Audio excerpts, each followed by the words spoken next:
প্রিয় বন্ধুরা, বিকাশদার কোচিং সেন্টারে সকলকে স্বাগত।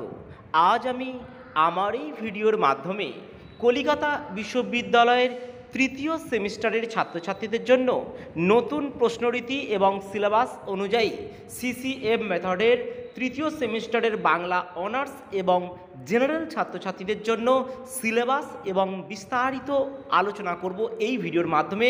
বন্ধুরা, ভিডিওটি শুরু থেকে শেষ পর্যন্ত দেখতে থাকো। যারা দ্বিতীয় সেমিস্টারের পরীক্ষা দেবে, তোমাদের দ্বিতীয় সেমিস্টারের পর তৃতীয় সেমিস্টারে যারা অনার্স বাংলা রয়েছে, তোমাদের সিসি3 এবং সিসি4 পেপার তোমাদের পড়তে হবে। আর যারা পাস কোর্সের স্টুডেন্ট রয়েছে, তোমরা কেবলমাত্র সিসি3 পড়তে হবে। অন্যান্য সাবজেক্টের অনার্স এবং জেনারেলের মধ্যে কিছু কিছু ক্ষেত্রে মিল, কিছু অমিল থাকে। তবে প্রথম এবং দ্বিতীয় সেমিস্টারের অনার্স এবং জেনারেল ছাত্রছাত্রীদের পেপার একই ছিল।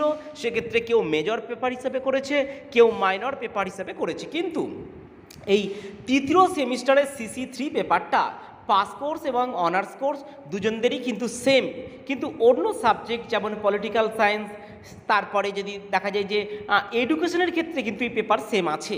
তবে বাংলা এই যে সিলেবাসটা বলবো, এটা অনার্স এবং জেনারেল দুই ছাত্রছাত্রীদের ক্ষেত্রেই সিসি3 পেপার হিসাবে রয়েছে। তা চলো আমরা ভিডিওটি শুরু করি এবং সিলেবাসটা দেখে নিই। আর আমার কোচিং সেন্টারের হোয়াটসঅ্যাপ নাম্বার হলো 900773879001। এখানে দশম থেকে স্নাতক শ্রেণীর বিভিন্ন বিষয়ের উত্তরের পিডিএফ পাওয়া যায়। যাদের প্রয়োজন হবে স্ক্রিনে দেওয়া নাম্বারে হোয়াটসঅ্যাপের মাধ্যমে যোগাযোগ করতে পারবে। মডিউলের গদ্য ও প্রবন্ধ রয়েছে Serampore Mission, Fort William College, Bangla সাময়িক পত্রের উন্মেষ, রাজা রামমোহন রায়, ঈশ্বরচন্দ্র বিদ্যাসাগর, অক্ষয় কুমার দত্ত, প্যারীচাঁদ মিত্র, কালীপ্রসন্ন সিংহ, বঙ্কিমচন্দ্র চট্টোপাধ্যায়, রবীন্দ্রনাথ ঠাকুর, প্রমোদ চৌধুরী এবং বুদ্ধদেব বসু।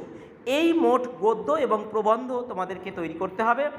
এবং দ্বিতীয় মডিউলে কাব্য, কবিতা ও নাটক রয়েছে ঈশ্বরচন্দ্র গুপ্ত, রঙ্গলাল বন্দ্যোপাধ্যায়, মধুসূদন দত্ত, বিহারীলাল চক্রবর্তী, রবীন্দ্রনাথ ঠাকুর, কাজী নজরুল ইসলাম, যতীন্দ্রনাথ সেনগুপ্ত, জীবনানন্দ দাস, বিষ্ণু দে, সুভাষ মুখোপাধ্যায়।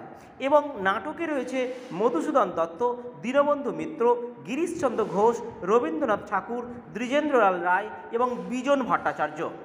আর তৃতীয় মডিউলে উপন্যাস ও ছোট গল্প। এই উপন্যাস এবং ছোট গল্প থেকে তোমাদের রয়েছে বাংলা উপন্যাসের উদ্ভব ও বিকাশ, বঙ্কিমচন্দ্র চট্টোপাধ্যায়, রবীন্দ্রনাথ ঠাকুর, ঈশ্বরচন্দ্র চট্টোপাধ্যায়, বিভূতিভূষণ বন্দ্যোপাধ্যায়, তারাশেখর বন্দ্যোপাধ্যায় এবং মানিক বন্দ্যোপাধ্যায়।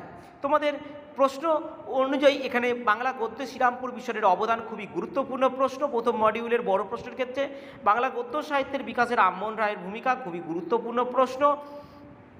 বাংলা গদ্য সাহিত্যের বিকাশে বিদ্যাসাগরের অবদান, এটাও 2020 সালে পড়েছিল, গুরুত্বপূর্ণ প্রশ্ন। এবং বাংলা প্রবন্ধ রচনায় বঙ্কিমচন্দ্র চট্টোপাধ্যায়ের অবদান খুবই গুরুত্বপূর্ণ, একাধিকবার এই প্রশ্ন পড়েছে।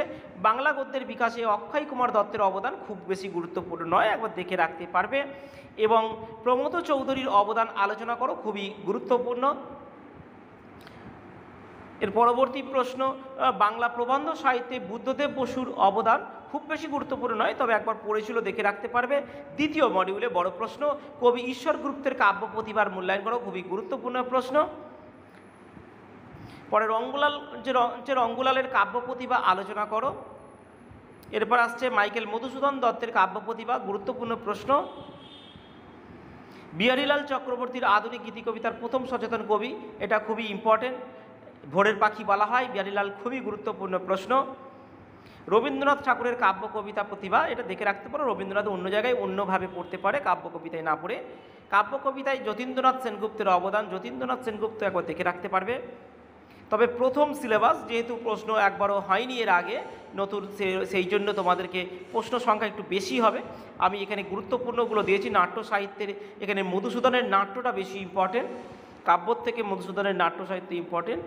বাংলা নাট্যের ইতিহাসে দীনবন্ধু মিত্রের নাট্যের গুরুত্বপূর্ণ হয়।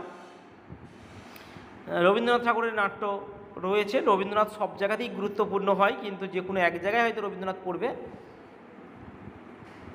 তা বন্ধুরা, এখানে তোমরা এই ধরনের উত্তরের পিডিএফ নিতে চাইলে তোমরা স্ক্রিনে দেওয়া নাম্বারে যোগাযোগ করবে। তবে বিজন ভট্টাচার্যের নাটকের অবদান কিন্তু গুরুত্বপূর্ণ, বিজন ভট্টাচার্যের নাটকের অবদান গুরুত্বপূর্ণ। তৃতীয় মডিউলের বড় প্রশ্ন তোমরা দেখতে পাচ্ছ বঙ্কিমচন্দ্রের উপন্যাস সাহিত্যের অবদান।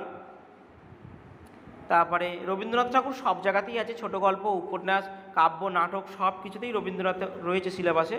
বিভূতিভূষণের উপন্যাসের থেকে বিভূতিভূষণের ছোট গল্প বেশি ইম্পর্টেন্ট, তারাশঙ্করের ছোট বেশি ইম্পর্টেন্ট। বাংলা উপন্যাসে মানিক বন্দ্যোপাধ্যায়ের ছোট, এরও ছোট বেশি ইম্পর্টেন্ট। ছোট গল্পে আমরা বিভূতিভূষণ বন্দ্যোপাধ্যায়ের ছোট গল্পে বেশি ইম্পর্টেন্ট, তারাশঙ্কর ছোট গল্পে বেশি ইম্পর্টেন্ট, মানিক বন্দ্যোপাধ্যায়ের অবদান। তা বন্ধুরা এখানে এবার ছোট প্রশ্নগুলো রয়েছে। আজ ভিডিওতে এই পর্যন্তই, ততক্ষণের জন্য সকলে ভালো থাকবে, দেখা হবে পরবর্তী ভিডিওতে।